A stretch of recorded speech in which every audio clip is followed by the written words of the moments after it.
Salam alaikum tout le monde. Dans ce podcast, je pars à la rencontre de musulmans et musulmanes ambitieux qui sont des acteurs positifs de changement afin d'apprendre de leurs expériences et inspirer la prochaine génération de Muslim Makers.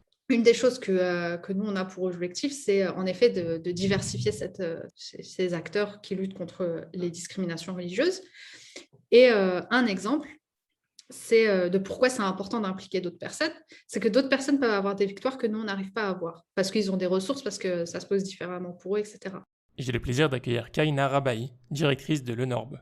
L'ENORB est un réseau européen dont l'objectif est de développer la compréhension mutuelle entre des groupes religieux et non religieux et d'identifier des actions communes entre ces différents groupes.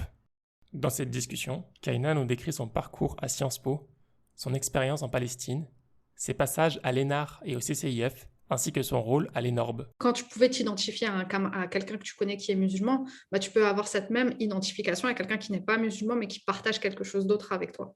Et pourquoi est-ce que ton identité musulmane devrait prendre le dessus sur une autre type d'identification qui peut t'apporter aussi beaucoup et même enrichir ton rapport à ta spiritualité et à ta religion. Si ce n'est pas déjà fait, je t'invite à rejoindre les groupes Instagram et Telegram Muslim Makers. Les liens sont en description. Bonne écoute. Salam alaikum wa rahmatullah, Kahina. Alaykoum salam.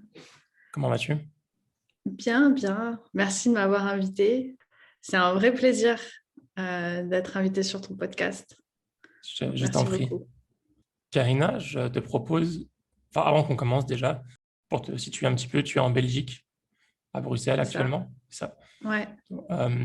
J'essaie toujours de situer parce que selon les personnes que j'interviewe, ça peut être en France, en Belgique ou dans d'autres pays. Donc c'est intéressant de situer. Et pour commencer, je te propose de te présenter. Du coup, en effet, moi c'est Kahina. J'habite à Bruxelles depuis 2016. Donc ça fait 5 ans maintenant. J'ai décidé de venir à Bruxelles pour plusieurs raisons. J'imagine on va aborder pendant le podcast. Mais d'abord des raisons professionnelles. Donc j'avais fini mes études et puis un stage s'est mis sur ma route. Et puis une fois que je suis restée à Bruxelles, une fois que j'étais venue à Bruxelles, mon stage s'est prolongé et puis en fait il n'était plus question de rentrer sur parce que moi je viens de Paris, de banlieue parisienne, et j'ai fait mes études sur Paris et du coup c'était plus possible en fait de revenir à Paris et de faire comme si la vie parisienne était tout ce qui était tout à fait normal et pas du tout toxique et pas du tout problématique à plein d'égards. Et du coup, j'ai trouvé les moyens, alhamdoulilah, de rester dans une ville qui me faisait du bien. Okay. Voilà. Et du coup, maintenant, depuis 2018, je travaille en tant que directrice du réseau européen des organisations religieuses et convictionnelles. D'abord, je pense qu'on en parlera pendant le podcast de cette organisation et de ce que j'y fais. Ok, ouais, on y reviendra. Tu as fait quoi comme études en France? J'ai fait Sciences Po Paris. Donc, j'étais rentrée à Sciences Po juste après le lycée. Et j'ai fait 5 ans, puis j'ai rempilé avec un second master parce que j'avais fait un master en économie et analyse de politique publique. Donc, c'était un diplôme avec plusieurs écoles. Donc, c'était Sciences Po, Polytechnique et l'École nationale des statistiques. Okay. Et en fait, pendant ces 2 années, j'avais fait que des choses que je n'aimais pas. Je suis sortie de ces 2 ans très malheureuse de mes études, d'avoir appris des choses. C'était... En fait, l'aspect technique était un peu...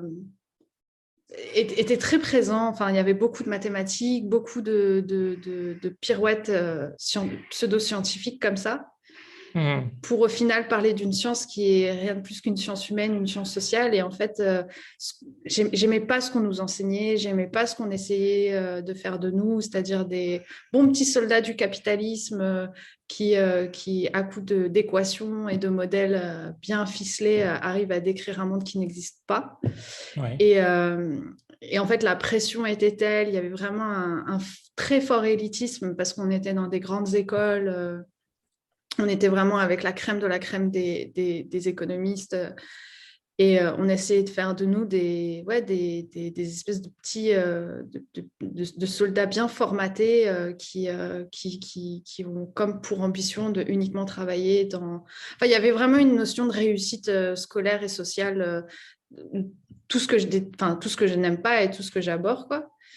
Est-ce Et que c'est la thématique, c'est la thématique économie, public policy que tu n'aimais pas, ou c'est la pédagogie comme elle était enseignée en non, cette je pense école? que c'est non, je pense que c'est l'économie, c'est une science sociale. Donc il y en a qui l'aiment, il y en a qui l'aiment pas. Moi, j'aimais parce que ça te permet d'aborder tout un tas d'autres sujets. Et puis même, il y avait dans certains aspects, il y a des outils de l'économie qui sont intéressants quand tu fais de l'économie du crime ou quand tu fais de l'économie culturelle ou de l'économie politique.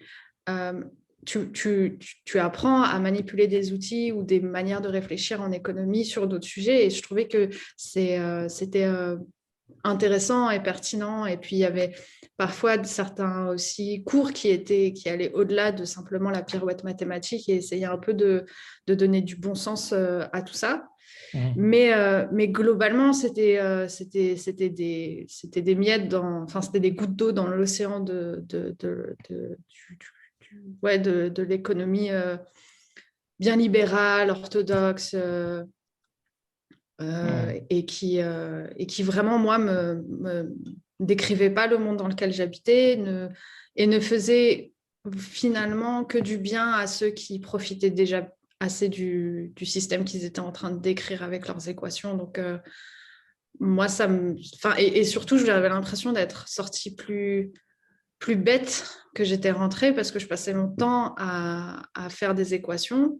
Donc, en termes mathématiques, j'avais acquis beaucoup de choses, mais après, enfin, j'avais pas passé 2 ans à m'ouvrir sur le monde, à découvrir d'autres choses, et je voyais mes camarades qui, eux, vraiment avaient, enfin, profité de leurs études pour s'ouvrir à d'autres horizons, ce qui n'était pas du tout mon cas. Et, euh, et du coup, ouais, non, pour répondre à ta question, je pense que l'économie, ça dépend en fait comment c'est enseigné, ça dépend qui l'enseigne, dans quel but. Euh, c'est comme tout en fait, c'est comme n'importe quelle matière.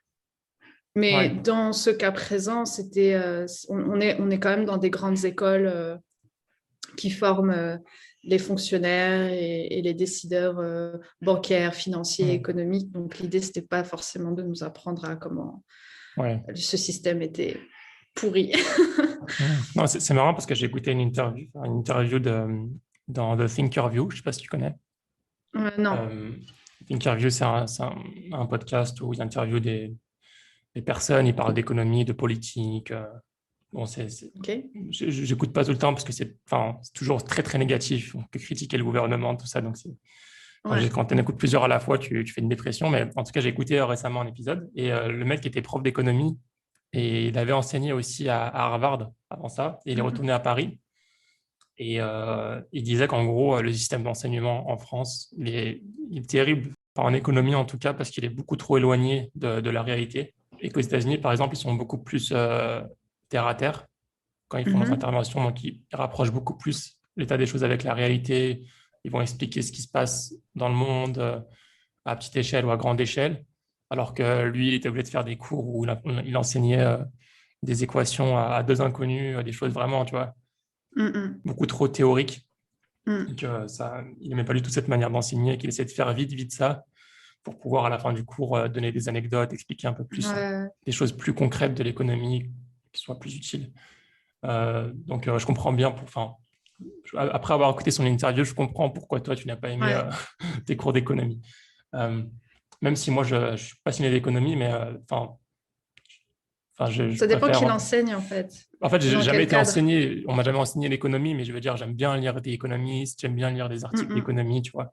Mais l'enseignement, oui, malheureusement, c'est un peu comme tout, hein, quand c'est mal enseigné, quand c'est pas Ouais. intéressant, même un sujet intéressant peut devenir inintéressant. Mhm. Euh, et du coup, ensuite, tu as décidé de faire un deuxième master Oui, chez Sciences alors Po. j'ai décidé. Ouais, toujours à Sciences Po. Je ne sais plus comment je m'étais débrouillée, mais en fait, j'avais demandé à me faire réinscrire en master en affaires internationales en option sécurité. Et en fait, j'avais pris ces 2 ans vraiment pour faire que des cours que j'aimais bien, dans la mesure du possible. Et j'avais fait une spécialité Moyen-Orient. Oui. Et vraiment, j'avais décidé de... En fait, ce master, ces 2 années, c'était des années pour moi, pour faire que ce que je... Enfin, vraiment ce que j'aurais voulu faire, mais que je n'avais pas eu le courage de faire parce que pour moi, c'était des filières qui étaient bouchées, qui n'avaient pas d'emploi à la fin parce que, en fait, je voyais pas quelles étaient les opportunités de carrière. Et c'est vrai que dans les rapports de Sciences Po sur quel master permet le plus facilement d'obtenir un emploi à la fin, les masters de sécurité, enfin d'affaires internationales, c'était ceux qui arrivaient plutôt à la fin. Mais je me disais, tant pis, c'est bon, j'ai mis des bonnes écoles sur mon CV. Et voilà, j'ai joué la carte de la sécurité, j'ai joué la carte de la sûreté en mode, voilà, j'ai mis un master qui est sérieux, qui me permettra de trouver si jamais ça ne se passe pas bien et tout. Et du coup, j'ai passé 2 ans à vraiment me former sur les questions, sur la diplomatie, sur la sociologie du monde arabe, sur son histoire, et ça m'a permis aussi pas mal maintenant de comprendre plusieurs enjeux dans lesquels je travaille maintenant. C'est les enjeux de rapport à l'autre, de rapport de comment on parle en fait de certaines communautés. Et encore une fois, j'ai eu de la chance parce que à la fois à Sciences Po, tu peux avoir des professeurs très problématiques. Et aussi, tu peux avoir des professeurs qui sont des pointures et qui sont excellents. Ça veut dire quoi, problématique? Ouais, islamophobe, on va dire les choses. On va pas Clairement, passer par... on va être Je vais cash. pas essayer de... Voilà. Euh, Ouais, islamophobes, qui ont un problème en fait, qui problématisent l'islam en tant que tel, tu vois. Tu peux problématiser toute idéologie à partir du moment où tu peux la contextualiser, l'historiciser, la sociologie, enfin, tu vois, la replacer dans un contexte social. Mais t'en as qui pensent que dès que tu es musulman, il y a une espèce de transformation génétique qui s'opère et tout d'un coup, tu deviens Frankenstein. Et problématique aussi sur la manière dont il parlait. Enfin, je n'ai pas envie de citer des noms parce que c'est pas des profs. Encore une fois, alhamdoulilah, j'ai pas eu leur cours, donc je vais pas dire ce qu'ils disent dans leur cours parce que je les ai pas eus. Mais quand tu écoutes un certain nombre de professeurs de Sciences Po qui interviennent en tant qu'experts sur le monde arabe et qui parlent pas un mot d'arabe, tu te dis, il y a un problème. Enfin, vraiment, tu vois, tu te dis, mais en fait, qui est expert du monde arabe? Et puis, tu as ces étiquettes d'islamologues que tu comprends pas très bien ce que ça... Enfin, tu comprends pas très bien ce que ça veut dire, qui vont faire des études dans les quartiers populaires alors qu'ils sont spécialistes du Moyen-Orient. Et tu te dis, mais quel est le rapport entre le 93 et le Liban? Pourquoi? Et...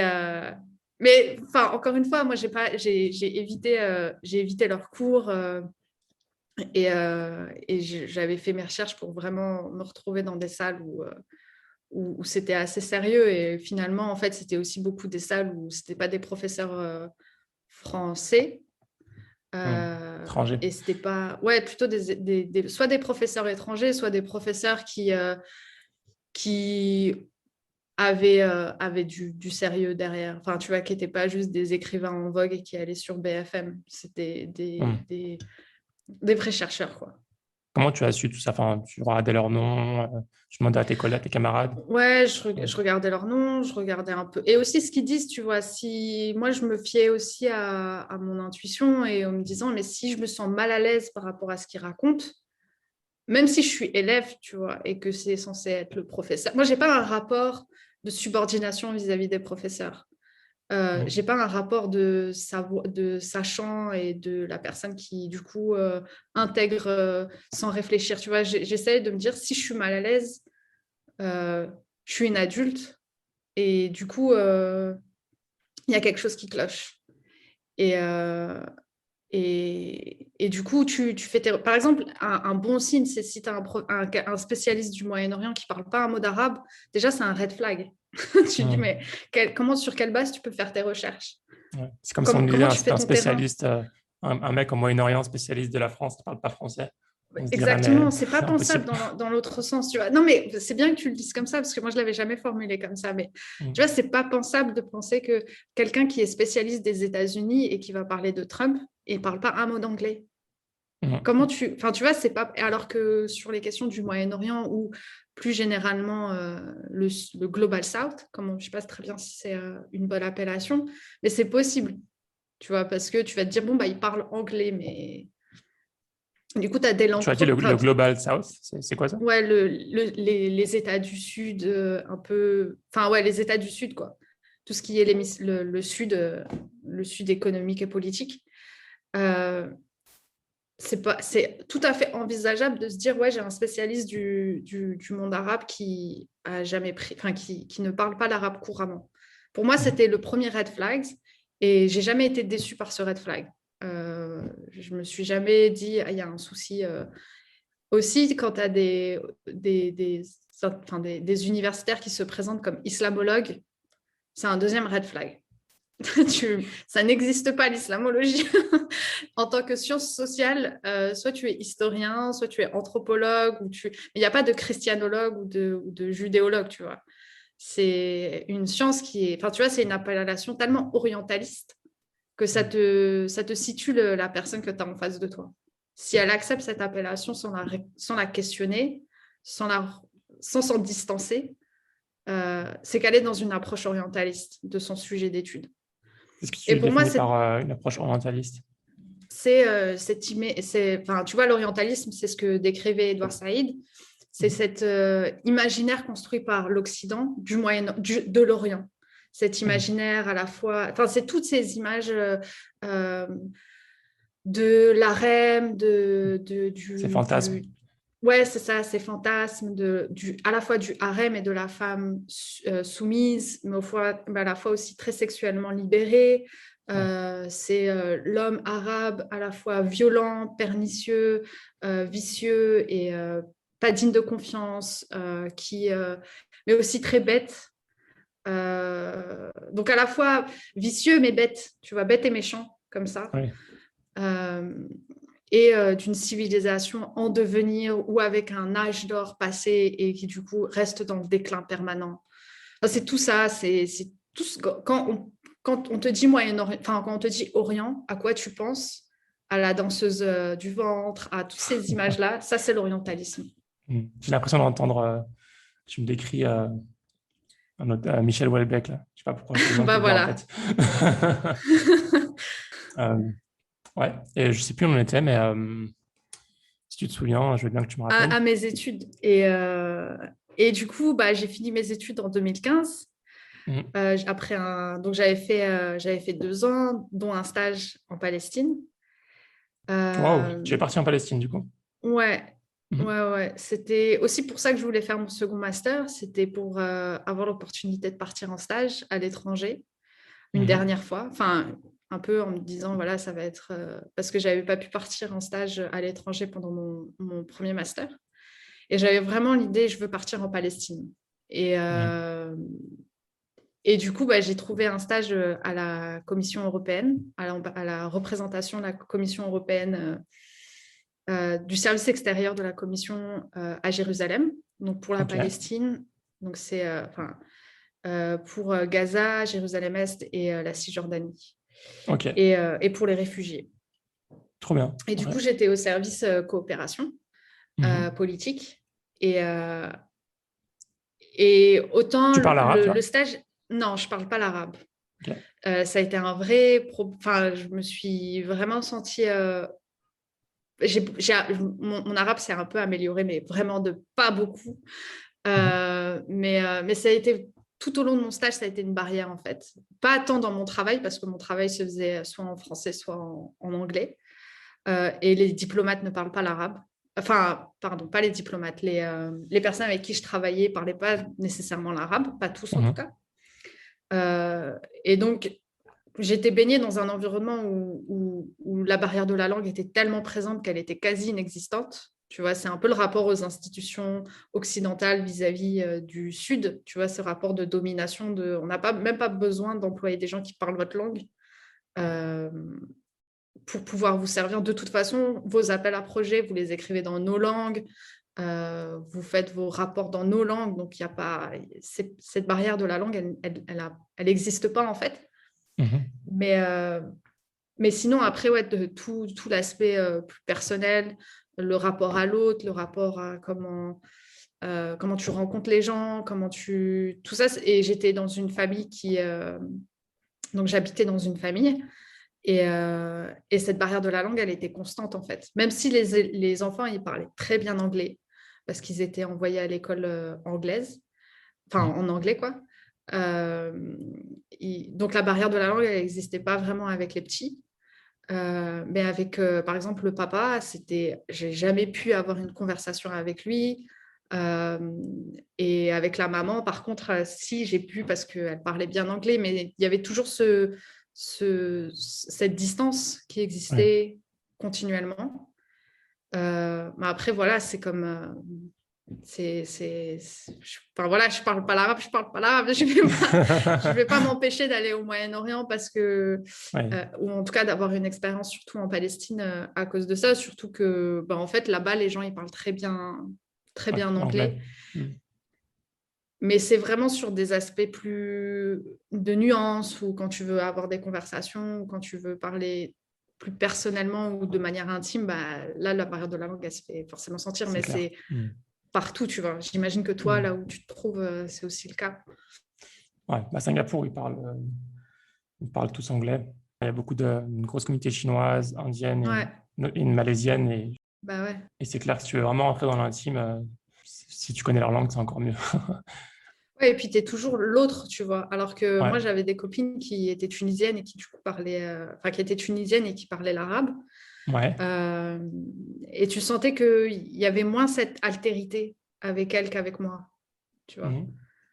Parce que moi, à chaque fois que j'ouvrais ma bouche, en fait, je leur rappelais que je faisais pas partie de leur cercle, quoi. D'accord. Et du coup, tu es resté combien de temps là-bas? Quelques mois? Je suis restée presque 6 mois. Donc, je suis arrivée là-bas. Ouais, c'était assez chouette. Je suis arrivée là-bas en août 2014, donc pendant l'attaque sur Gaza. Et je suis revenue en janvier 2015. Donc, je pense quelques semaines après l'attaque de Charlie Hebdo. Donc, j'étais un peu entre deux. Je suis partie dans un pays où c'était un peu tendu et puis je suis revenue en France et c'était de nouveau tendu. Et du coup, et entre les deux, Jérusalem, c'est quand même bien tendu. Et du coup, j'ai passé 6 mois un peu sous la tension politique. Et tu le ressens, en fait. Moi, j'ai un peu ce truc encore plus maintenant, enfin, ça s'est aggravé avec le temps.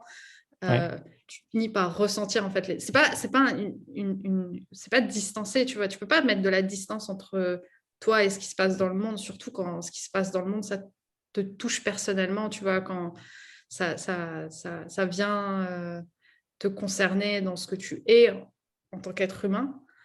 Ouais, c'était un peu... Avec du recul, je me dis c'est pas des conditions normales Enfin, c'est pas des conditions normales de vie, quoi. Oui. Tu es de quelle origine, toi? Je suis algérienne. Ok. Kabyle. Ok. Et quand tu es venu en Palestine avec le climat qui est assez tendu, qui est toujours assez tendu d'ailleurs, ça n'a pas causé ça t'a pas fait peur, ça n'a pas fait peur à ta famille? Non, moi j'avais pas. En fait, moi j'avais rencontré des camarades, des amis à Sciences Po qui avaient fait une année d'échange en Palestine. Et du coup, j'avais vraiment leur témoignage. Et enfin, oui, c'était tendu. Ils me cachaient pas que c'était tendu, qu'il y avait des problèmes et tout, mais elle me racontait aussi les bons côtés, les aspects positifs, à quel point ça les avait changés, à quel point elles étaient grandi de cette expérience, à quel point ça leur avait fait du bien et à quel point ils étaient tombés amoureuses du pays et des gens. Enfin, tu vois. Et, et du coup, non, moi, j'avais pas peur. Je sais que ma mère n'était pas tranquille à l'idée que je parte. Pas sereine, je comprends. Non, elle n'était pas du tout sereine. Plutôt, enfin, je devais l'appeler assez régulièrement même. Mais après, tu vois, je partais pas dans une ONG que personne ne connaissait. Tu vois, j'étais partie pour travailler avec la commission, donc j'avais eu des lettres pour me faire passer la frontière. Moi, j'avais pas peur en fait du climat et j'avais peur en fait de l'armée israélienne et de ce qu'elle pouvait me faire et des colons en fait. Moi, c'est ça qui m'a fait peur tout au long de mon séjour, c'était vraiment la colonisation et de ce que ça pouvait représenter pour moi et ceux avec qui j'habitais. Ouais. Et c'est présent, enfin c'est fou, mais c'est présent constamment, c'est tout le temps présent, surtout à Jérusalem. Enfin, j'en sais rien surtout en fait. Je sais pas pourquoi je dis surtout. Je pense que c'est présent à Jérusalem d'une manière qui est particulière parce que c'est une ville où il n'y a pas de frontières, enfin il y a des frontières physiques et en même temps il y a une cohabitation très tendue entre les colons et les colonisés. Et ça se traduit vraiment dans tout l'aménagement urbain, dans tous les paysages, dans ta vie quotidienne, la manière dont tu prends les transports en commun, quelle route tu empruntes, où tu vas prendre ton déjeuner, où tu vas manger à midi, où tu vas prendre un café, où tu décides de sortir le soir. Enfin, c'est présent dans tous les choix que tu fais au quotidien. C'était plus ou moins millimétré, en fait, ta vie là-bas. Bah, non, il y a quand même une espèce de... Tu vois, tu finis par vivre et tu finis par trouver des espaces pour vivre normalement. C'est pour ça que tous les Palestiniens sont pas tous... Enfin, tu vois qu'il y a encore une résistance palestinienne qui existe, c'est qu'il y a cette résilience et elle te... Et, et voilà, et tu y adhères et tu continues et tu finis par vivre ta vie comme si de rien n'était. Et je pense que tu mets un voile en fait devant tes yeux. Tu vois, quand tu décides de te balader dans la vieille ville et que on t'a expliqué comment l'aménagement de la vieille ville permettait la colonisation, moi, on me l'a expliqué assez tôt dans mon séjour. Mais après, tu vois, tu es obligé de faire Ah, d'accord. Et puis, toutes les autres fois où tu vas te balader dans la vieille ville, tu vas voir ce qu'on t'a montré, mais tu ne peux pas voir que ce qu'on t'a montré. Donc, tu vas trouver des moyens de continuer de voir la beauté de la chose sans voir les mauvais côtés. Et c'est un peu schizophrénique parfois. Ouais. Et du coup, tu avais la liberté d'aller assez souvent prier à la mosquée de Quds sans aucun souci. Bah, pas tant que ça, parce que, en fait, il faut savoir que l'esplanade des mosquées, elle est... Donc, à l'intérieur, c'est la police jordanienne, mais la police qui garde les portes, c'est une police israélienne. Et elle décide ou pas de chaque laisser côté. rentrer les gens. Ouais, de toutes les portes. Il y a un côté où Et c'est elle la police décide... israélienne et l'autre côté, c'est la police. C'est ça, c'est une fois que tu rentres, donc si tu as un problème sur l'esplanade et que tu dois avoir une autorité, tu vas voir c'est l'autorité jordanienne, c'est un accord entre la Jordanie et Israël. Mais toutes les portes sont gardées par la police israélienne. Et elle décide ou pas de te faire rentrer. Et tu as vraiment genre une espèce d'interrogatoire assez... Enfin, moi, je passe pas pour une arabe. Enfin, je suis pas arabe, du coup, je passe pas pour une arabe. Et je parle pas arabe. Enfin, très peu arabe. Et du coup, pour eux, il y a vraiment ce truc de si tu es musulman, tu es arabe. Et donc, si tu es arabe, tu parles arabe. Donc, si tu ne parles pas l'arabe, tu n'es pas musulman. Et si tu n'es pas musulman, tu ne rentres pas. Logique. Parce qu'il y a des... Ouais, c'est la colonisation, hein, ça a toute sa logique. Et parce que tu as des horaires en fait, de visite pour les touristes.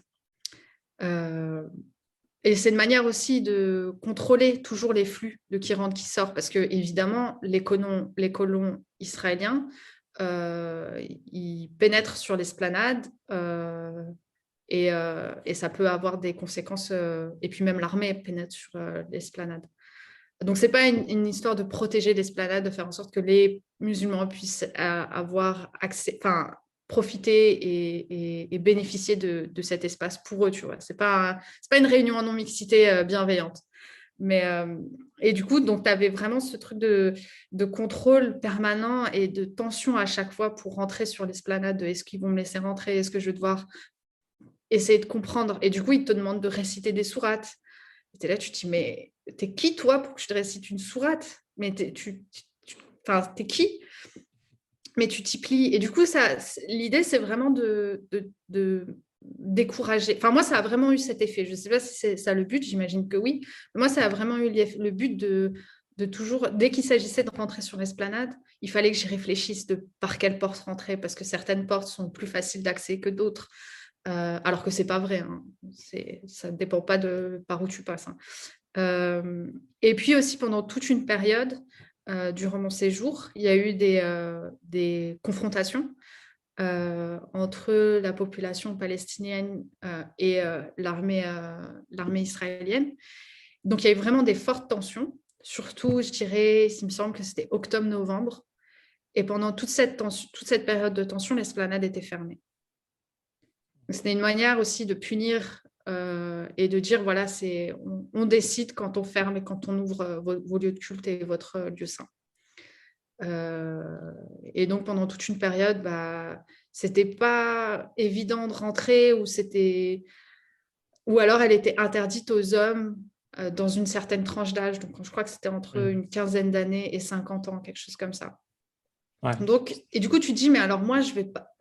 Eux, ils vivent là, et ils ne peuvent pas rentrer. Et moi, parce que je ne suis pas palestinienne, tu vois, il y a vraiment ce rapport de... En fait, moi, je ne vais pas coloniser, je vais pas participer au processus de colonisation, même si je suis musulmane et que c'est un lieu saint. Mais tu vois, tu as le politique qui s'engage là-dessus et du coup, tu as cette distance. Un lieu qui est un lieu sain et que c'est un plaisir. En plus, c'est vraiment un plaisir d'aller sur l'esplanade. Pour moi, c'est vraiment le plus bel endroit sur Terre, c'est l'esplanade des mosquées, parce que c'est doux, c'est frais, c'est silencieux, c'est calme, et en même temps, il y a une espèce de miséricorde sur toute cette place esplanade qui est vraiment... Enfin, pour moi, c'était comment dire, une bénédiction d'y aller. Et je comprends en fait pourquoi c'est un lieu saint. Tu vois, quand tu vas sur place, tu saisis l'importance de ce lieu. Mais c'est tellement gâché, enfin pas gâché, mais c'est tellement, il y a tellement une politique de colonisation derrière que tu ne peux pas apprécier ça sans te replacer dans un contexte social. Et ça te distance en fait de cette esplanade et du coup, tu as des arbitrages en fait à faire constants entre y aller, pas y aller et tout. Et ça dépend avec qui tu y vas et voilà. Ok. Parce qu'on a compris, c'est pas évident. Non. Du coup, tu as terminé ton master de Sciences Po. Ouais. Donc, j'ai terminé mon master. Et du coup, en fait, il faut savoir que moi, quand j'étais à Sciences Po, j'avais... Donc, mon séjour à Sciences Po, il y a un avant et un après la troisième année. Donc, à Sciences Po, la troisième année, elle se fait à l'étranger. Mes 2 premières années, j'étais rentrée à Sciences Po et il y avait vraiment ce clash culturel, de classe. Vraiment, aujourd'hui, on parle de violence de classe et c'était vraiment ça. À l'époque, j'avais à peine les mots. Mais j'étais rentrée à Sciences Po et moi qui venais d'un quartier populaire dans 93, je suis rentrée vraiment dans vraiment l'antre du démon. C'était le pouvoir à l'état brut. Et c'était très déroutant, c'était violent. Et j'arrivais pas à me situer par rapport à ça. Et donc, j'ai passé mes 2 premières années seule, avec l'impression d'être la seule à ressentir ça. Après, je me suis rendu compte que ce n'est pas du tout le cas. Et donc, je suis partie à une 3e année à l'étranger. Et quand je suis revenue, ça faisait 1 an qu'une association qui s'appelle Salem, Sciences Po, s'était créée. Donc, j'ai rejoint cette association. Et en fait, c'était une association d'étudiants musulmans. Et en fait, c'était la majorité des personnes qui étaient dans cette association, en tout cas au moment où elle a été créée, pas la totalité, mais la bonne majorité en tout cas, c'était des élèves qui aussi venaient de quartiers populaires, qui étaient boursiers, qui voilà, venaient de quartiers. Et donc, il y avait cette proximité culturelle, tu vois, cette espèce... J'avais trouvé ma tribu, j'avais trouvé les gens qui me ressemblaient et avec qui je pouvais échanger sur comment je me sentais et ce décalage. Et en fait, je me suis rendu compte que c'était le cas pour personne, enfin, que personne ne se sentait correctement à sa place et que ça a été violent pour tout le monde, d'où l'idée de créer cette association. Et du coup, je me suis beaucoup investie dans cette association. On a fait des choses bien, d'autres moins bien, enfin voilà. Cette association, elle avait pour but de... C'était un peu de parler de société musulmane, de parler de musulmanité, en gros, à Sciences Po. Donc, on faisait des conférences publiques, on faisait des réunions spirituelles entre nous, des discussions entre nous, et à la fois aussi, on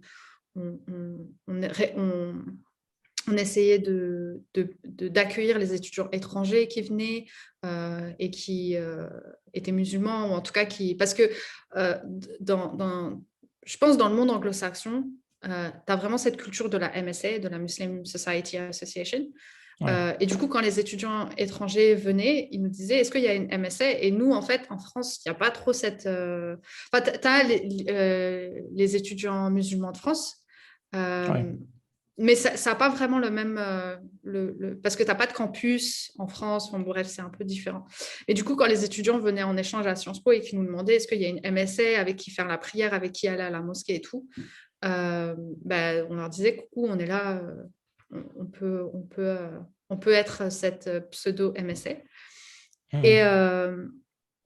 Et du coup, l'idée, c'était aussi de proposer des conférences publiques et des séminaires, des colloques, quoi. Et je pense à un événement qui a vraiment marqué mon parcours. Pourquoi je parle de ça?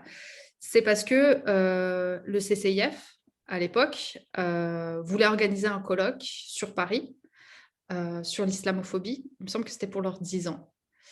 Et ils nous ont contactés pour co-organiser le colloque.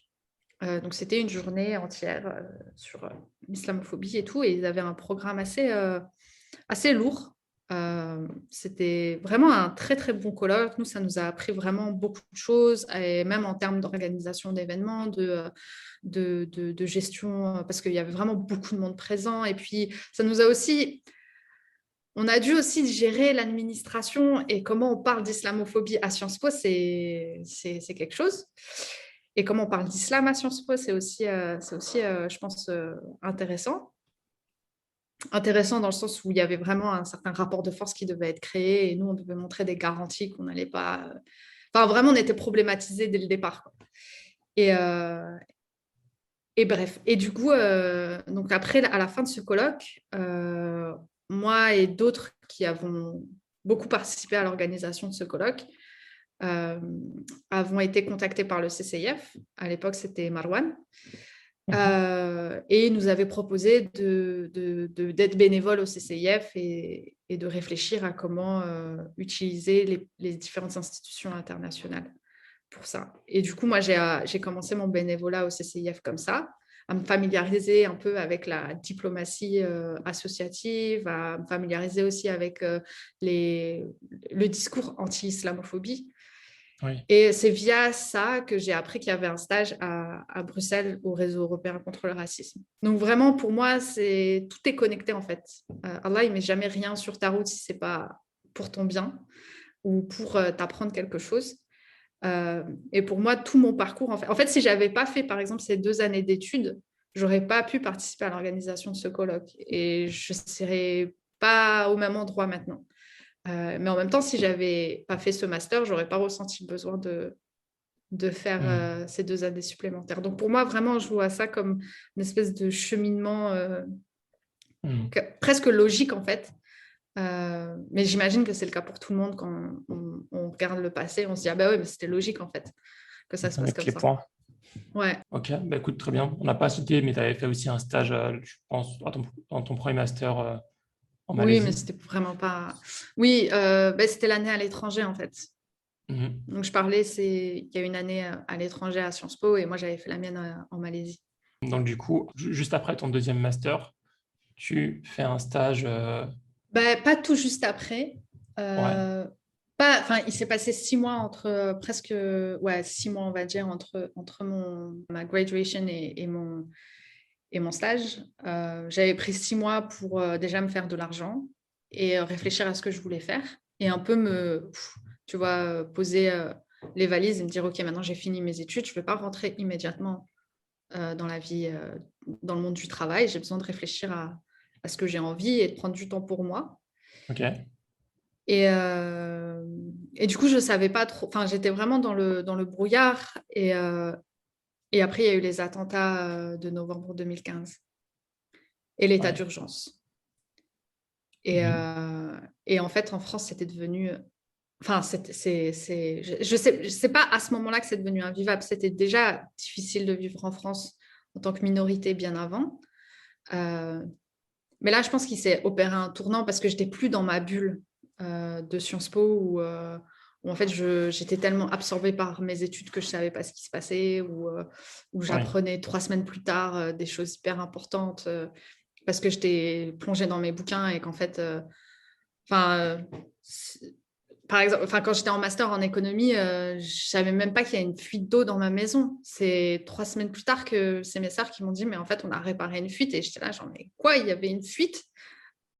D'où je sais. Enfin, tu vois, c'était vraiment l'état dans lequel j'étais. J'étais même pas au courant des choses qui se passaient chez moi. Ouais. Mais là, j'étais plus dans cette bulle. En plus, je m'investissais vraiment beaucoup je m'investissais de plus en plus au CCIF. Donc, j'étais vraiment très au courant de ce qui se passait. Et c'était monstrueux ce qui s'était passé déjà le soir des attentats. Moi, le soir des attentats, je ne comprenais pas du tout ce qui se passait parce que moi, j'étais au CICP, donc à Voltaire, pour une réunion BDS, donc boycott des investissements sanctions d'Israël. Et en fait, on allait sortir, reprendre le métro, et là, il y a quelqu'un qui dit non, restez, ça fusille à Charonne. Charonne, c'était quelques rues plus loin. Et donc, on comprend. Enfin, vraiment, nous, on était dans un truc où on saisissait. Tu vois, je sais pas si je sais pas si tu étais en France ou si tu te rappelles comment c'était à l'époque, mais il y avait vraiment ce truc de. On saisissait pas du tout le tournant qui était en train de s'opérer.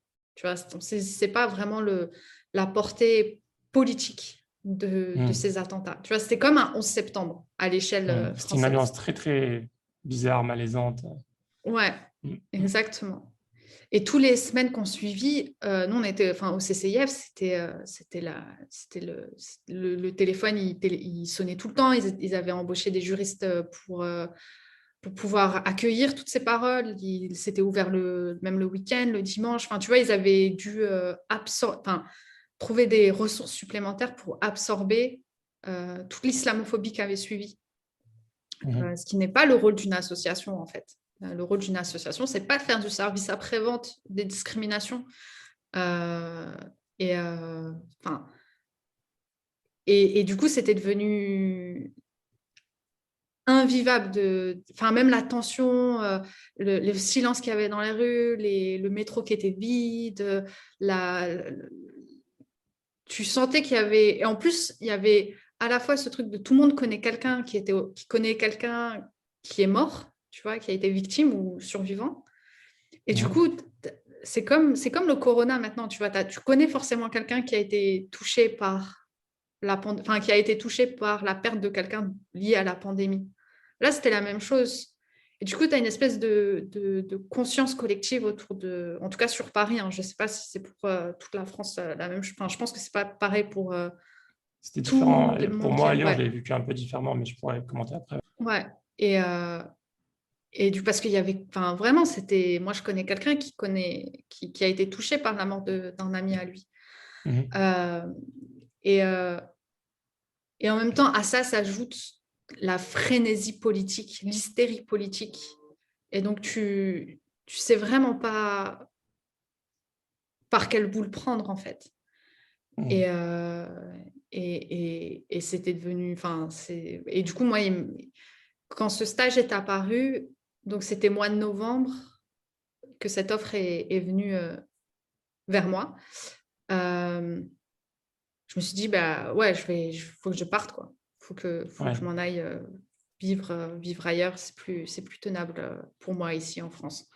Ok. Et juste pour commenter à ce Mhm. niveau-là, à Lyon, c'était un peu différent. Enfin, en tout cas, moi, je l'ai vécu différemment, mais j'étais encore étudiant. Peut-être que ça joue aussi. Mais c'est vrai que c'était super bizarre comme moment. Et que je me rappelle, le lendemain, je devais aller j'étais encore étudiant, je révisais mes partiels à la bibliothèque universitaire. Et quand je suis rentré, j'étais tellement mal, j'avais limite envie de, tu vois, lever les mains, genre, Mm. c'est pas moi, j'ai rien fait, tu vois. Genre, en mode le moins suspect possible.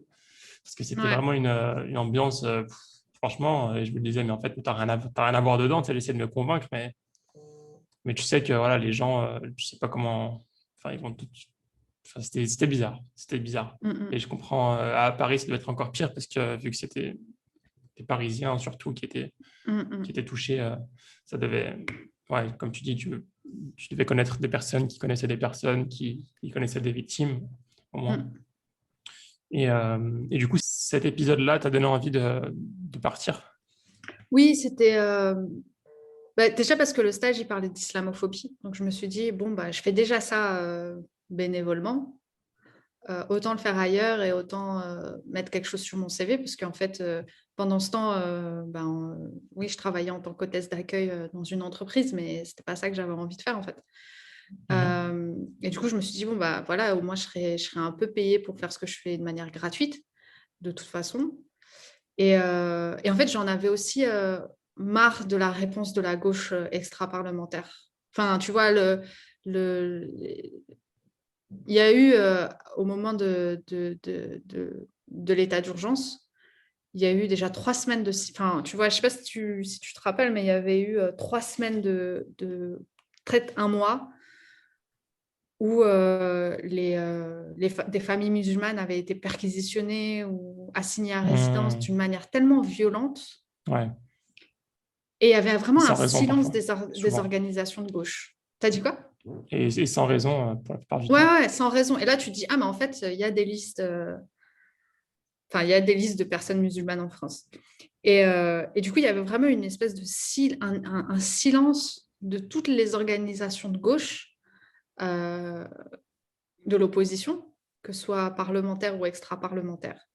Et au moment Mhm. de la COP 21, et au moment où des militants écologistes avaient été aussi perquisitionnés et tout d'un coup, ces personnes s'étaient réveillées en mode, mais on vit dans un état policier quand même. Mais bienvenue au club. Nous, on est en train de vivre ça. Bon, déjà, ça fait bien plus longtemps que les minorités vivent dans un état policier violent. Mais cet état d'urgence, nous, ça fait 3 semaines qu'au CCIF, on reçoit des appels, des personnes qui ont des victimes, enfin, tu vois, des victimes bien lourdes de ces perquisitions et de ces arrestations et de Mhm. ces privations de liberté. Et même quand il s'agissait du coup de se réveiller et d'agir et tout, la question de l'islamophobie, elle était relayée à quelque chose de enfin, tu vois, c'était une particularité. C'était pas quelque chose qui était dans l'ADN de l'état d'urgence, dans le fonctionnement même de l'état d'urgence, qui est un état d'urgence raciste, tu vois. Pour eux, enfin, pour une grande partie de ces organisations, c'était un état d'urgence policier qui touchait de manière indiscriminée euh, les militants politiques, les communistes, les rouges, on va dire, les noirs, enfin les anarchistes, enfin les plus radicaux, quoi, et les militants syndicalistes, les militants écologistes et les migrants et les musulmans, tu vois. Genre, il y avait une continuité, un fil qui connectait tout ce beau monde, euh, qui était d'une égalité, enfin, tu vois, d'une gravité égale. Et, euh, et je pense qu'il y avait vraiment une espèce de dissonance euh, de privilégiés, finalement, à comprendre qu'on n'était pas, même si on était dans le même bateau, nous, on était dans les cales du bateau. Et que si le bateau devait couler, on serait les premiers à se noyer. Que ça n'allait pas être... ils allaient pouvoir voir... Ils ont vu le coup venir, ils ont juste décidé de rien en faire. Et c'est violent, en fait, ce genre de confrontation, ce genre de discussion, parce que tu essaies de construire... Tu vois, toi, tu es pris dans... Il faut riposter, il faut créer quelque chose de nouveau et tout, et tu es embrigadé dans des discussions qui remettent en question ton humanité, quoi, de ce que tu es, comment dire, ton droit à vivre en sécurité. Et je me rappelle même de ce moment-là où quand il y avait plein de perquisitions, on voyait les chiffres s'accumuler. Enfin, moi, mes potes qui étaient musulmans, on se disait juste... Enfin, on essayait d'en rire, tu vois, mais parce que c'était obligé de trouver, comme je disais tout à l'heure, de trouver des moyens de résilience. Mais on est là, genre, bon, bah, on met un réveil ou on va se faire réveiller, tu vois. Genre, est-ce qu'il y a besoin de se mettre un réveil ou le GIGN va apparaître chez nous? Et tu vois, pas parce qu'on était militant politique, pas parce qu'on s'impliquait en tant que bénévole dans une association, mais juste parce qu'on était musulmans. Tu vois, et du coup, je pense que le français moyen qui n'est pas dans une organisation politique et tout, il ne vivait pas avec cette peur pendant les premières semaines de l'état d'urgence. Oui. Alors que les musulmans, si. Moi, je pense que tous les musulmans, pendant cette période-là, étaient un peu en mode vigilance extrême de est-ce que je ferme ma porte ou pas? Parce que si je la ferme, peut-être qu'ils vont la défoncer. Peut-être vaut mieux pas que je la ferme alors. Mais tu vois, il y avait ces réflexions que tout le monde sait. Enfin, je pense, je me trompe pas en disant que tous les musulmans se sont posés ces questions-là. Ouais. Les gens, je me rappelle, faisaient très attention à ce qu'ils disaient. Tu vois, tout d'un coup, tout le monde se calme. C'était limite une autocensure. Et parce qu'on avait tous un peu peur de finir perquisitionnés ou que la police nous arrête. Alors qu'en réalité, on a le droit de parler, on a le droit de s'exprimer. Mais c'était un sentiment, une période tellement de terreur que les gens faisaient attention. Et je me rappelle, alors je sais pas si c'était à ces attentats-là ou les attentats les plus récents qu'il y a eu avec... non, mais je crois que celui-là, je l'ai vu plutôt dans le dernier attentat avec le professeur il y a un an. Moi, j'étais dans des groupes WhatsApp où les gens quittaient les groupes. Non, c'est mon ami qui m'a dit ça. Dans des groupes WhatsApp d'apprentissage de la religion. Et les gens quittaient leur groupe WhatsApp parce qu'ils avaient peur de se faire affilier à des groupes d'apprentissage de la religion, quoi, alors que Mais c'est pas de la paranoïa, c'est ça qui est pire. Enfin, tu vois, c'est ça qui est grave. Tu pourrais te dire, ouais, mais il est parano, c'est basé sur rien. Bien sûr que c'est basé sur quelque chose. Tu vois, et moi, ces personnes-là, je les comprends à 200%. Tu vois, je vais pas leur dire, mais non, t'inquiète, il va rien se passer. Non, il a raison. S'il se sent pas en sécurité, enfin, tu vois, s'il se sent pas à l'aise, quitte ses groupes, tu vois. Et c'est pas, comment dire, c'est pas un film qu'on est en train de se faire dans nos têtes, tu vois. C'est la réalité du monde dans lequel on vit. Et c'est grave, c'est vraiment grave. Faut pas s'y habituer. Je pense que là où ce serait vraiment problématique à mon sens, c'est si on s'y habitue et qu'on... Mais je pense pas, je pense qu'on n'est pas de toute façon, on n'est pas dans ce cas de figure, on n'est pas en train de s'y habituer. Oui. Et du coup, si on avance un petit peu, donc tu fais ton stage au CCIF qui se passe plutôt bien. Et ensuite, donc ça c'était en Belgique. Ouais, j'étais... oui, Énard, c'était pas c'est en basé en France? Belgique. Attends, donc j'ai fait Énard Ouais, pendant 10 presque mois, presque 10 un mois, an. on va dire, ouais, presque un an. Et puis après, j'ai travaillé pour le CCIF pendant 5-6 mois. Donc tu es revenu en France. Donc Non, j'étais basée à Bruxelles. Voilà, Donc je ok. représentais le CCIF à Bruxelles. Ok. Donc j'étais basée à Bruxelles. Et puis ensuite, j'ai fait une étude, donc une consultance pour Énard. Donc j'ai écrit un rapport, enfin un guide pratique.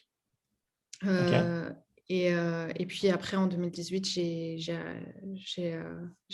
travaille depuis 2018 à Énorme. Ok. Juste quelques mots sur l'ENAR.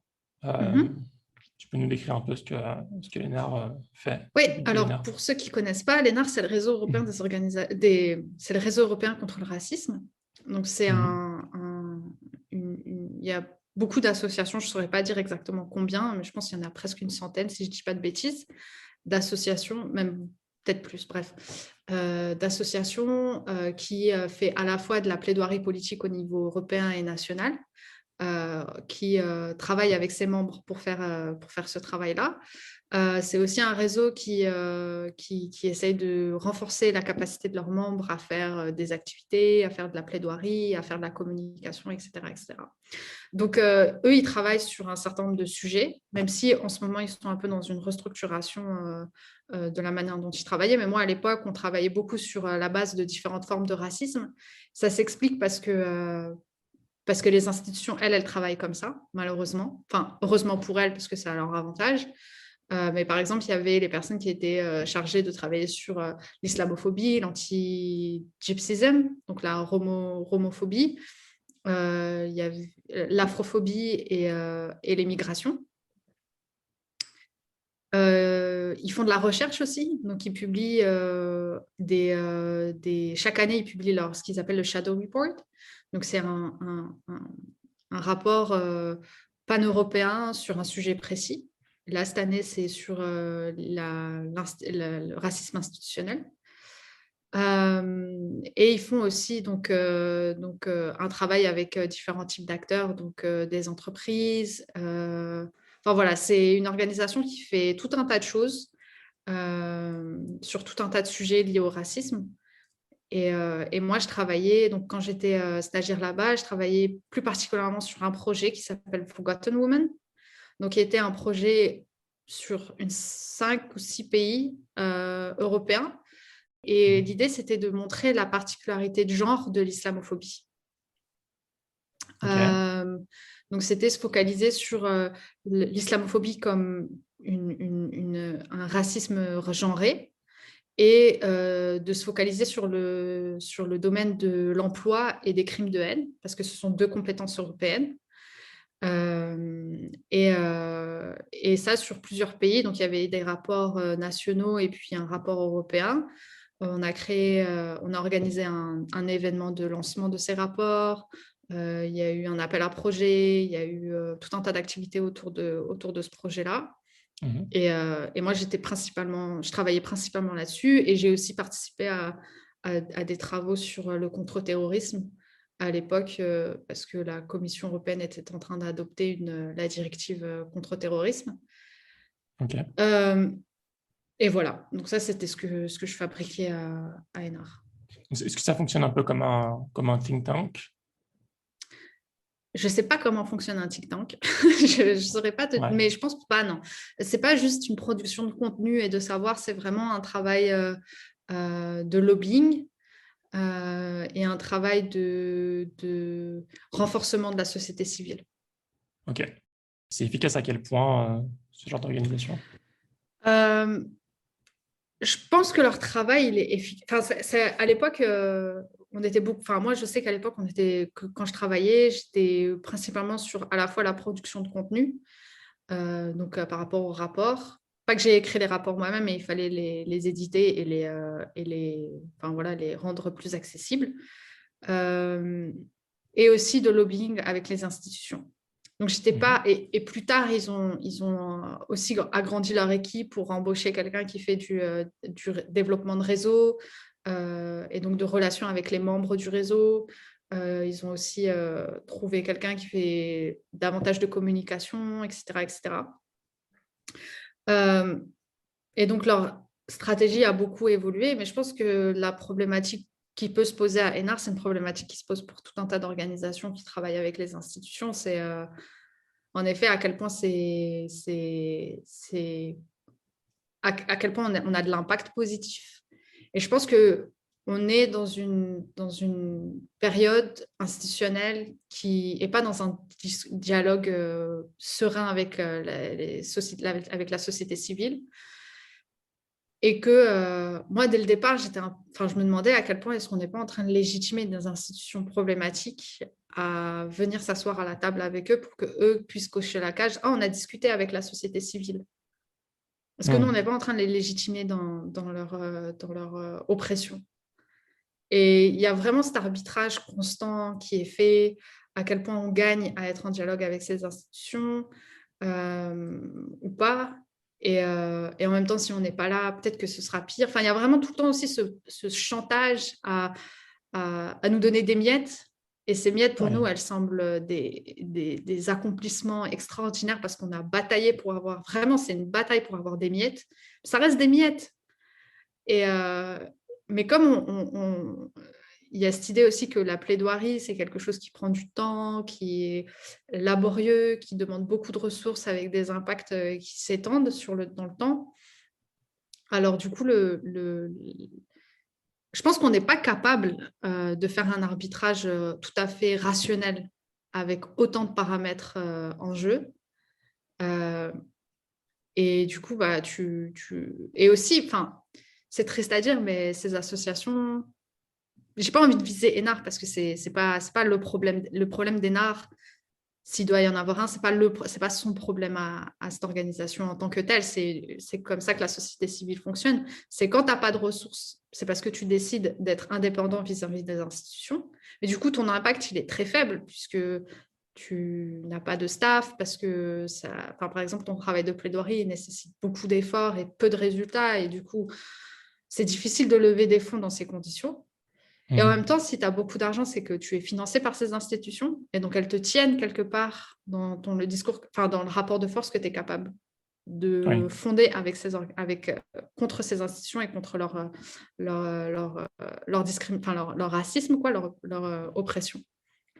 Ouais. Et donc, c'est pas évident. Je ne veux pas blâmer les associations qui essayent de récolter des fonds des institutions parce qu'au final, tu vois, quand tu dis, en fait, cet argent, il est normal qu'il revienne à la société civile. Après tout, c'est pourquoi il reviendrait à des entreprises et pas à la société civile.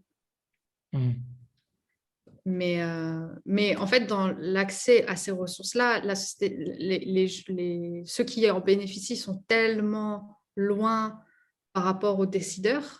Par exemple, le budget n'est pas discuté le budget des enveloppes ne sont pas discutés avec la société civile. Les priorités sont très peu discutées avec la société civile. Les appels à projets, surtout européens, sont extrêmement compliqués c'est très compliqué de répondre à des appels à projets européens. Il faut déjà être quand même une organisation déjà bien établie, avec une capacité d'absorption des fonds conséquente. Parce que Il faut avoir des projets aussi qui sont ouais, intéressants, des enfin, j'imagine. projets, il faut exactement. Et puis c'est pas des petites sommes, tu vois. Tu peux pas taper sur des enveloppes européennes en disant je vais prendre 10 000 euros et puis je vais me construire petit à petit. C'est d'office 170, 180 000, tu vois. C'est quand même des sommes où d'office il faut que tu aies les capacités de les absorber. Tu es devenue une vraie Belge, 70. Ouais. Et du coup, donc toi, tu as rejoint les normes, ça existait déjà ou tu l'as Oui, fondé avec d'autres ouais, personnes? ouais. Donc, j'ai pas fondé Norb. C'est une organisation, un réseau qui existe depuis 2012, donc qui a été fondé par un réseau informel de personnes qui travaillaient avec la société civile, religieuse et convictionnelle.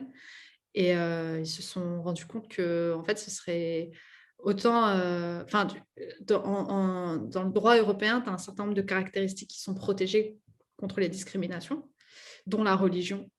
Et la religion était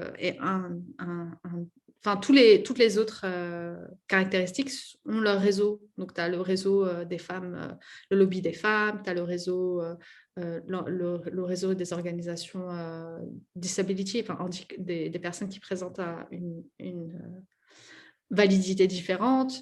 Tu as le réseau contre le racisme, mais il n'y avait pas de réseau sur les religions. Et donc, il s'agissait du coup de créer un réseau qui pourrait discuter des discriminations religieuses, de la liberté, des libertés religieuses et convictionnelles en Europe. Et ça, pas avec les institutions religieuses, mais plutôt avec la société civile et avec les communautés pratiquantes et non pratiquantes. Et de voir, l'idée c'était aussi de permettre des espaces de discussion de sujets qui peuvent être instrumentalisés par le pouvoir, quel qu'il soit, soit qui sont tellement compliqués à mettre en place parce que c'est tellement chargé politiquement, tellement chargé émotionnellement que pas beaucoup de monde veulent s'en occuper. Et du coup, le réseau, c'est aussi bâti dans l'idée de construire ces espaces politiques-là, ces espaces de discussion et de dialogue-là. D'accord. Et c'est pas des choses que l'ENAR, par exemple, faisait? Non, en fait, là où énorme, donc ça va être compliqué pour les auditeurs de, de suivre, mais là où le réseau des religions, on va dire ça comme ça, se situe, c'est que, tu vois, par exemple, allez, on va prendre une question qui va peut-être parler aux gens, la question du voile. Donc, par exemple, l'ENAR va dire c'est de la discrimination d'interdire aux femmes de porter le voile dans le domaine de l'emploi, par exemple. Et ne va pas se poser la question de pourquoi c'est important, ne va pas nécessairement se poser la question de pourquoi c'est important pour les personnes qui le portent de le porter. Et pourquoi il faut valider ce choix-là. Ils vont partir du principe que les gens font ce qu'ils veulent de leur tête et que comme c'est une pratique religieuse et que la religion c'est protégée par le droit européen, en théorie, alors il y a discrimination si on interdit aux femmes de porter le voile sur leur lieu de travail. Là où Enorbe va tenir le même discours, mais là où Enorbe va faire la particularité, c'est de dire, typiquement, en fait, c'est pas un choix de porter le voile. Nous, on va aller se questionner sur pourquoi les femmes décident de porter le voile et valider par là leur cheminement et du coup l'importance de ce voile dans leur être et dans leur identité et ce qu'elles font du coup d'elles-mêmes en tant qu'acteurs de la société. Et par exemple, un des trucs qu'on peut discuter ou pas, c'est la notion de choix. En fait, on dit très souvent, oui, mais les femmes, elles choisissent de porter le voile. Et nous, on va se poser la question de, est-ce que c'est vraiment un choix de porter le voile? Si tu crois en un certain nombre de choses, est-ce que tu choisis du coup ou pas? Parce que tes croyances, elles ont l'obligation de conséquence, tu vois. Un certain nombre de tes croyances ont une obligation de conséquence. Donc, si tu crois un certain nombre de choses sur ta pratique religieuse, est-ce qu'elle doit signifier ce que tu peux ou pas mettre en place? Alors, la notion de choix, elle n'est pas libre. Elle se pose pas dans j'ai choisi de prendre une glace au chocolat plutôt qu'une glace à la vanille. Tu vois, c'est pas un choix juste léger comme ça. Et voilà, ça peut être la particularité des normes, c'est aller se positionner sur partir en fait de la validation. En fait, c'est valider l'aspect religieux pour lui donner du sens politique derrière. On va, là où des organisations antiracistes vont dire on ne veut pas se préoccuper de pourquoi les femmes choisissent tel ou tel vêtement, enfin pratique religieuse on va dire. Nous on va dire plutôt on s'intéresse à pourquoi elles le font et pourquoi elles le font valide du coup leur décision. Je ne sais pas si je suis très claire, mais j'espère que je le suis. Oui, enfin, j'allais dire, si j'ai bien compris, en fait, l'ENAR, ils défendent en fait les libertés générales de pouvoir porter ce qu'on veut, faire ce qu'on veut. Et ils légitiment le fait que les femmes puissent porter leur voile parce que c'est une liberté et qu'ils peuvent faire ce qu'ils veulent. Alors que vous focalisez plutôt sur la liberté de religion.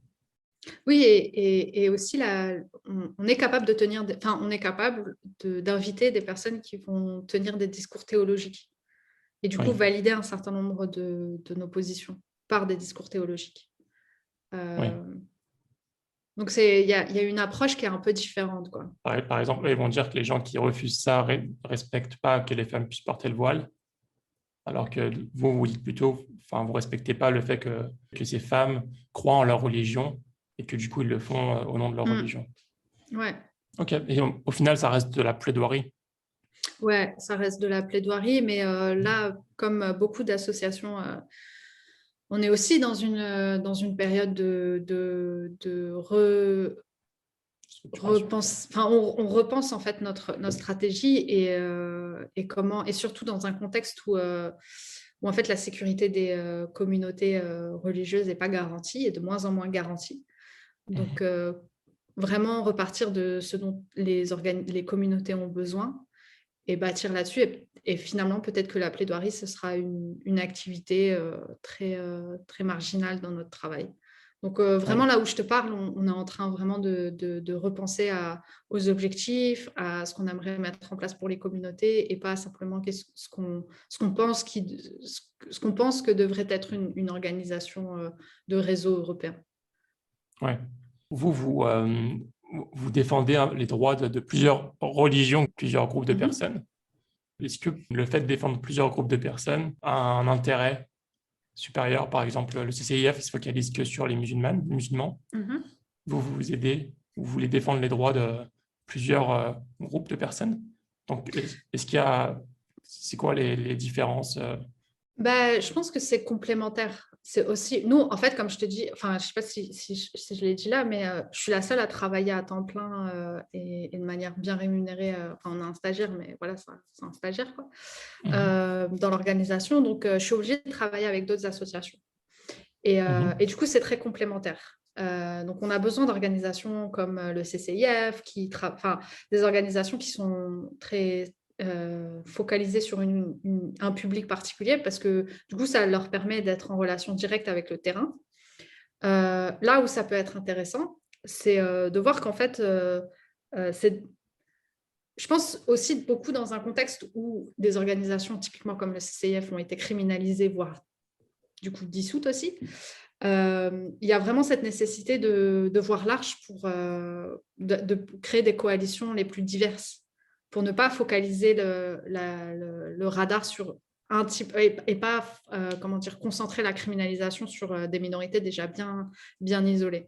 Mais si tu arrives à avoir dans tes coalitions une diversité d'acteurs qui expliquent avec des points de vue différents pourquoi telle disposition légale et telle disposition politique, telle pratique institutionnelle est raciste, ça permet de valider encore plus ton discours parce que, il faut le dire, tu vois, les organisations musulmanes, elles ne sont pas prises au sérieux par les institutions, tu vois. Par exemple, on va dire que le CCIF, c'est une organisation musulmane, alors que ce n'est pas une organisation musulmane, c'est une organisation de droits de l'homme, anti-discrimination. Alors, oui, il parle à un certain nombre de publics et du coup, et aussi, c'est une organisation créée par une minorité et donc il y a tout un tas d'appartenances culturelles et cultuelles qui se fait sentir aussi dans la vie de l'organisation. Et c'est normal aussi parce que si tu veux parler à une communauté, il faut parler comme elle. Il y a une identification qui doit se faire. Et cette identification, elle s'est faite de manière très, très naturelle pour le CCIF et pour toutes les organisations communautaires. Mais tu dois pouvoir identifier d'autres personnes. Et typiquement, une des choses que nous, on a pour objectif, c'est en effet de diversifier ces acteurs qui luttent contre les discriminations religieuses. Et un exemple, c'est de pourquoi c'est important d'impliquer d'autres personnes, c'est que d'autres personnes peuvent avoir des victoires que nous, on n'arrive pas à avoir, parce qu'ils ont des ressources, parce que ça se pose différemment pour eux, etc. Et un exemple qui est connu, c'est l'exemple de la décision de la Cour de justice des Nations Unies contre la loi de 2004, qui a été obtenue non pas pour une femme musulmane, mais pour un homme sikh, un étudiant sikh en France, qui s'est vu interdire le port de son turban à l'école.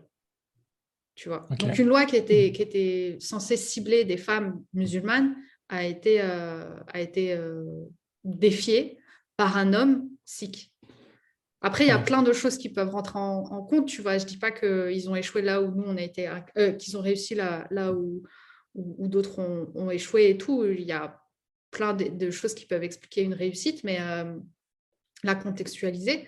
Mais ça peut être une manière de montrer que en fait, ce qui touche l'un touche tout le monde, en fait. Oui.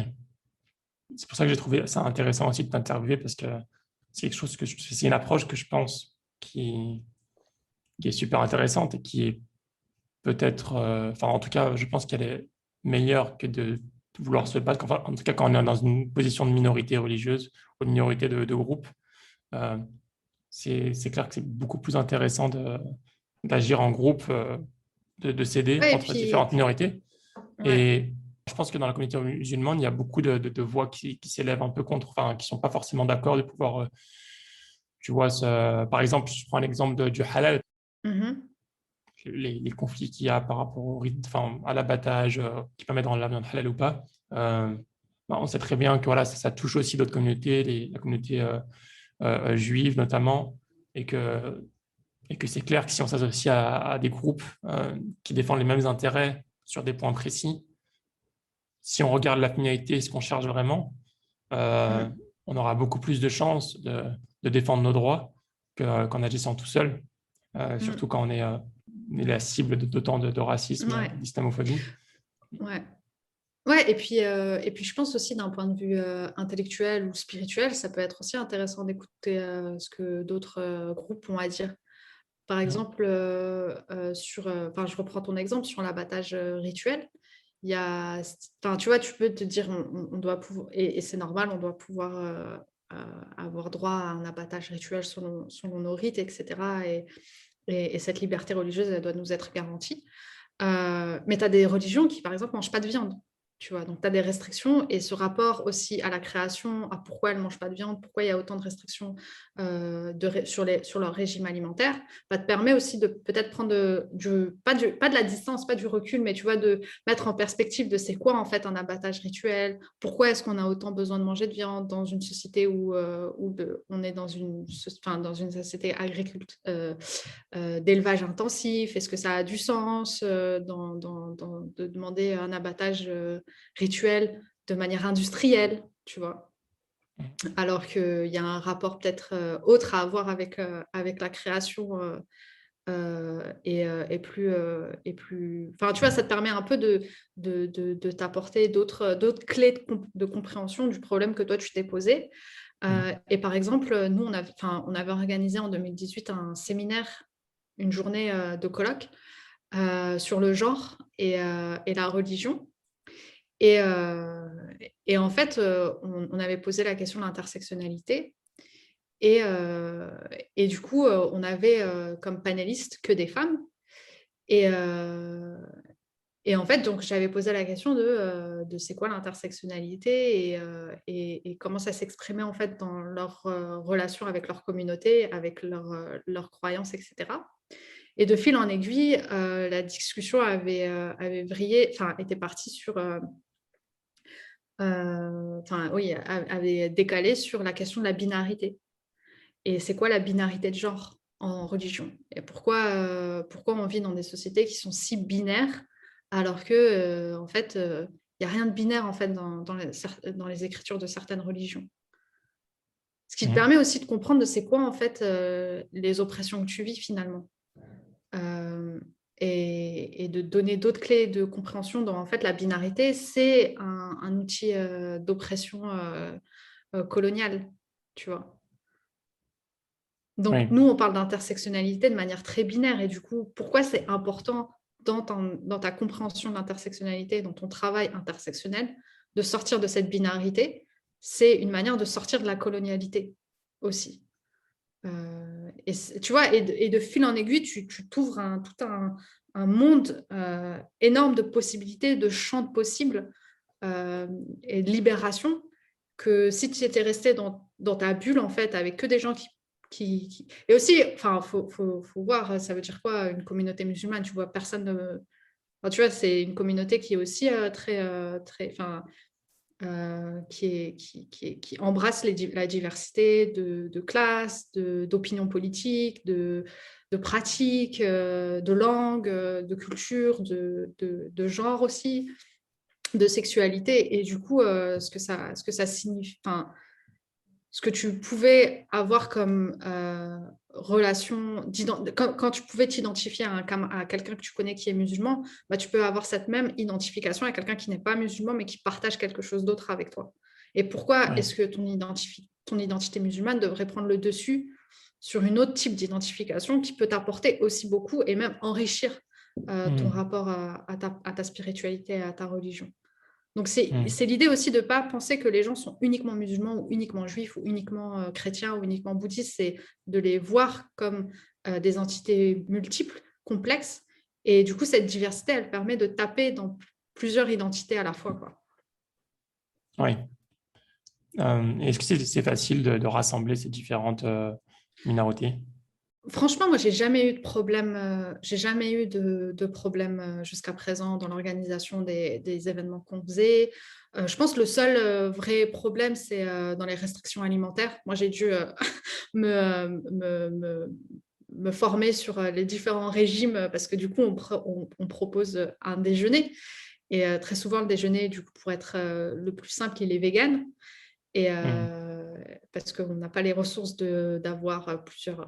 Donc, c'est un sandwich enfin, voilà, c'est une offre pour tout le monde qui est à peu près la même pour tout le monde. Et même quand c'est vegan, moi, j'ai appris qu'il y avait d'autres types de régimes qui interdisaient un certain type de légumes, enfin, un certain nombre de légumes. Et du coup, je pense que c'est le seul vrai souci que j'ai eu.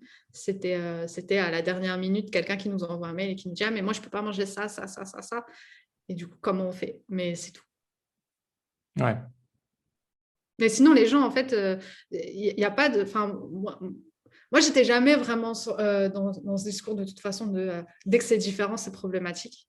Ouais. Parce que comme je te disais, tu vois, je vais être à côté d'une femme qui n'est pas musulmane, mais au moins, c'est une femme, tu vois. Donc, il y a une proximité qui va se créer de toute manière. Et puis aussi, on est dans un environnement professionnel, donc on a tout un certain nombre de codes qui sont aussi très bien établis pour laisser la place à la civilité. Et donc, c'est aussi très particulier de faire ça dans le monde professionnel et de le faire dans un monde plus bénévole, plus militant. Parce que le travail que je fais, il n'est pas militant, quoi. Je dirais pas que c'est un travail militant. Et du coup, quand tu essaies de travailler, de rassembler ces minorités, tu fais abstraction de toutes les différences qu'il y a par exemple, si on parle des musulmans, chez les musulmans eux-mêmes, qui souvent n'arrivent pas à se rassembler eux-mêmes sur des points qui les concernent tous. Moi, je n'ai pas l'ambition de rassembler des minorités, en fait. Je rassemble des organisations. Ok. C'est vraiment très différent. J'ai pas de relation directe avec les communautés sur le terrain. Tu vois, j'invite pas des individus que je trouve sur les réseaux sociaux ou dans la rue. Tu vois, j'invite des représentants d'organisations. Et donc, je suis très au courant en fait de ces organisations et de ce qu'elles proposent comme discours politique. Donc déjà, il y a un filtre d'office qui se fait sur je ne vais pas inviter une organisation religieuse d'extrême droite, par exemple. Oui. Donc, d'office que tu as un filtre de on est d'accord sur un certain nombre de valeurs et d'acquis avant même que j'envoie le premier mail. Et aussi sur les coalitions qu'on a créées. Donc, il y a ce premier filtre qui permet de dire, OK, on est d'accord sur un certain nombre de choses à ne pas faire et à ne pas dire, à ne pas promouvoir. Mais on ne demande pas à toutes les organisations d'être à 100% d'accord les unes avec les autres pour créer des coalitions. Ce n'est pas possible.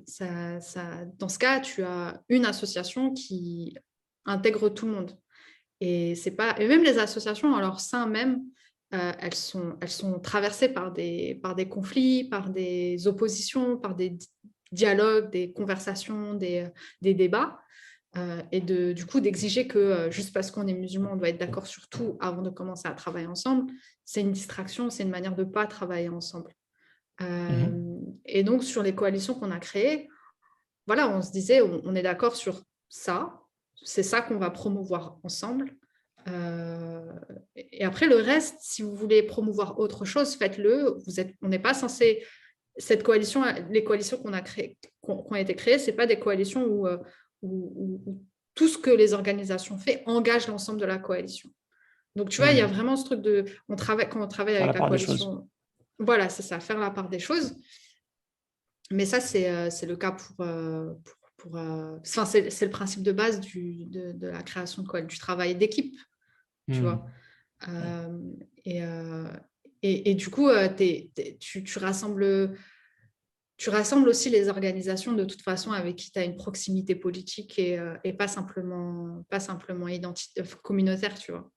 Parce que des organisations communautaires, tu vois, nous, on travaille avec des organisations chrétiennes. Ce n'est pas pour autant qu'on va travailler avec la Manif pour tous.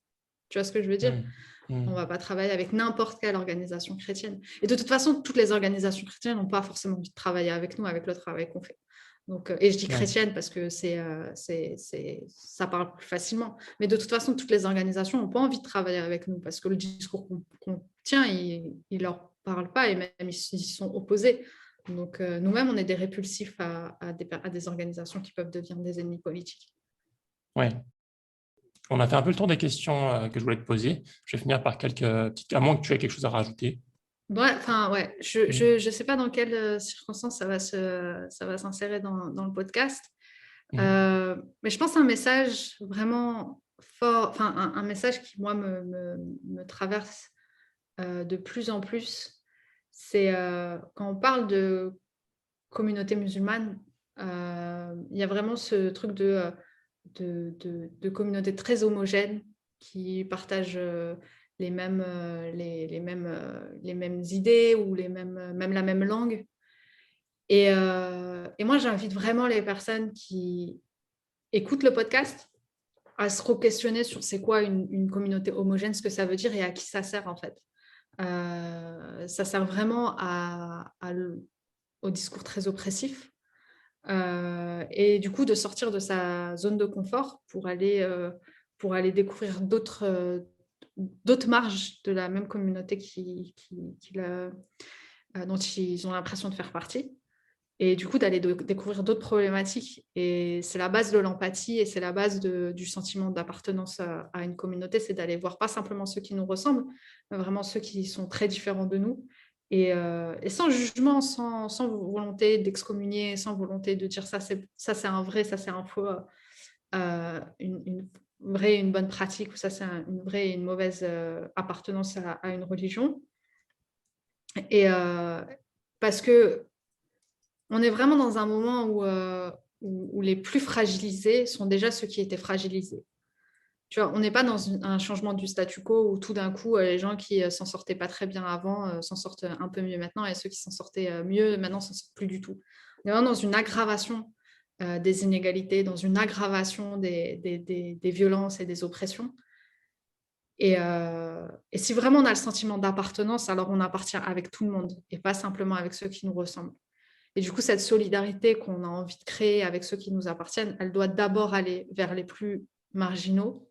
Et pour moi, c'est ça le message prophétique. C'est ça, c'est pas pour rien que les premiers qui suivent les prophètes sont toujours les plus marginalisés dans la société. C'est toujours les plus fragiles, c'est toujours ceux qu'on a exclus. Et donc, si vraiment on est dans une volonté de reconstruire quelque chose qui parle et qui est le plus égalitaire possible et le plus équitable possible, c'est vers ces gens-là qu'il faut aller, parce que c'est vers ces gens-là c'est à ces gens-là que les prophètes parlaient en premier. Donc, ouais, c'est aussi prendre de la distance sur ce qu'on aime, les discours qu'on a envie d'entendre et ceux qu'on est en train de tenir par rapport à nos communautés. Et sortir du coup de ce truc de ça c'est un bon, ça c'est un mauvais musulman, ou ça c'est une bonne et ça c'est une mauvaise pratique. En fait, il n'y a pas de bon et mauvais pratiques, il y a juste des gens qui essayent. Et à la veille du Ramadan, je pense que c'est bien de se repositionner, enfin, tu vois, de se remettre en question et de se dire, OK, j'ai fait quoi moi pour faire honneur à cette religion qui a été suivie par les plus marginaux à la base. Écoute, Yarina, je te remercie, c'était hyper intéressant comme discussion. Est-ce que tu aurais des recommandations de bouquins, de livres, de références quelconques? Je suis obligée de parler d'un livre qui, moi, c'est mon livre préféré de toute la vie. Je vais te donner deux livres, un qui est un roman, l'autre qui est pas un roman. Le premier que vraiment je recommande à tout le monde, mais juste parce que c'est mon préféré, hein, y a rien, c'est très politique, mais ça n'a rien de, voilà. C'est le livre de James Baldwin, La chambre de Giovanni. Vraiment, c'est le livre, c'est mon préféré de tous les temps, la vie des livres. Et un autre livre que je recommande très fort, c'est le livre de Bell Hooks qui s'appelle De la marge au centre. Donc, c'est un livre qui est assez conséquent, qui est très facile à lire, elle a la capacité de rendre des concepts très complexes particulièrement simples à comprendre. Et elle parle, elle écrit de manière très, très simple. Et ça parle de, tu vois, cette idée de remettre les marges des personnes les plus fragilisées au centre du processus de libération. Ok, Et voilà. trop bien. Bah, écoute, je mettrai tout ça en description. Merci. Si quelqu'un souhaite te contacter, te suivre, te poser une question, est-ce que tu es joignable quelque part? Malheureusement, pas beaucoup, parce que j'ai un peu quitté les réseaux sociaux à cause du fait que c'était très toxique. Donc, tu peux mettre mon adresse mail professionnelle. Donc, c'est Kahina, Kahina, arrobase enorbe, donc enorbe.eu. Ok, c'est noté. Je mettrai Et je ça aussi en répondrai description. avec plaisir. Très bien. Karina, je te remercie beaucoup pour ton temps, pour ton échange, pour ton partage d'expérience, ton parcours. Euh, je te souhaite tout le meilleur dans ton projet, dans ton aventure chez Enorbe. Tu pourras faire tout ce que tu as envie de faire, risquer plein de conflits, aider plein de gens. Euh, et puis Inch'Allah. voilà. Merci beaucoup de m'avoir invité. Vraiment, c'était un vrai plaisir. Et j'ai hâte de voir qui tu invites après pour. Je ne connaissais pas du tout ton podcast avant, pardon. Et du coup, depuis maintenant, parce que moi aussi, j'écoute plus trop les podcasts parce qu'en effet, c'est très lourd. Mais je pense que ce genre de podcast, ça peut être très inspirant. Donc merci de m'avoir invité et je te souhaite aussi tout le meilleur et un bon mois de Ramadan. Je t'en prie. Pour moi, t'en vas dans toi aussi. Salam alaikum. Alaykoum salam. Et j'espère vraiment que cet épisode t'a plu. Si c'est le cas, je t'invite à le partager à 3 personnes de ton entourage et à faire des invocations pour qu'Allah bénisse cette initiative. À bientôt pour un nouvel épisode, Inch'Allah. Salam alaikum.